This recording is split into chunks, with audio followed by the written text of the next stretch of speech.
Di ba kayo nagtataka na halos lahat ng taong nakaengkwentro na ng aswang ay pare-pareho ng paglalarawan nila dito?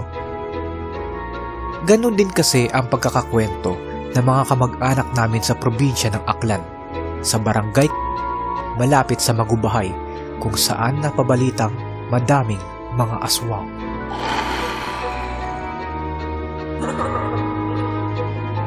At ang sabi pa ng mga lolo't lola ko ay may kamag-anak din daw kaming mga aswang. Isa sa talagang napatindig ng aking balahibo dito ay nang marinig kong naipapasa daw ang pagiging aswang sa pamamagitan ng isang bato.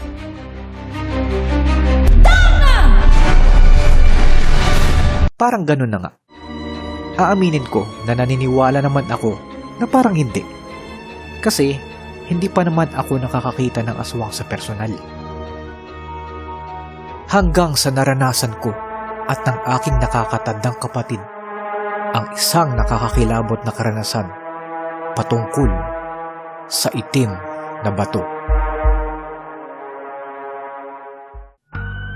Noong 1992, sa probinsya pa rin ng Aklan, isang araw, matapos namin marinig ang kwento tungkol sa bato, nag-aya ang aking kuya na maglaro sa labas.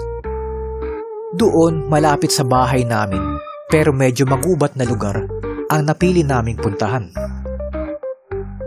Dahil sa kwento ng bato ay napagkatuan namin na magpulot ng bato.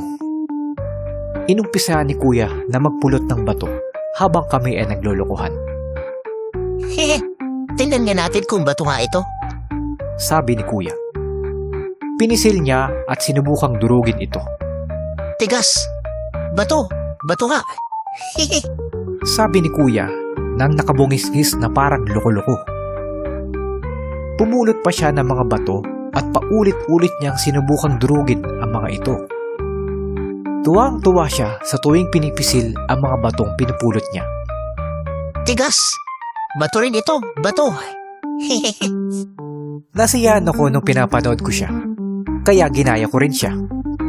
Bato! Bato! Sabi ko rin habang tumatawa ng loko-loko gaya ng kuya ko. Nang biglang, nadurog yung isang batong pinisil ni kuya. Nagkatinginan kaming dalawa habang nanlalaki ang mga mata ni kuya sa gulat. Dali-dali siyang tumakbo pabalik ng bahay habang nagkakandira pa sa pagtakbo. Sumunod naman ako sa kanyang pagtakbo nang di alam kung bakit ganun na lang ang pagkakagulat ni kuya matapos madurog ang bato sa kanyang kamay. Takot na takot ako dahil kinabog ni kuya yung pinto ng sobrang lakas pagdating namin ng bahay. Kinabog ko rin yung pinto ng malakas habang nagsisisigaw. Mama! Mama! Bukas yung pinto! Dali! Pasok kami ni kuya! Sarado pala kasi yung pinto habang papasok kami ng bahay. Tinanong ko si kuya habang tarantang-taranta kami. Bakit kasi kuya? Ano ba yun? Ano ba yun? Pasigaw kong tanong kay kuya. Laking gulat ko nang binulong sa akin ni kuya kung ano ba talaga yung batong nadurog. Agad kong binitiwan yung hawak kong bato at napasigaw lalo ako matapos ibunyag ni kuya kung ano ba talaga yung batong napulot niya. Mama! Tae! Tae! Di bato! Di bato! Ako na yung sumigaw dahil ayaw ni kuya na mapahiya kami sa iba pa naming mga pinsan, tito at tita at mga lolo't lola na kasama namin sa bahay.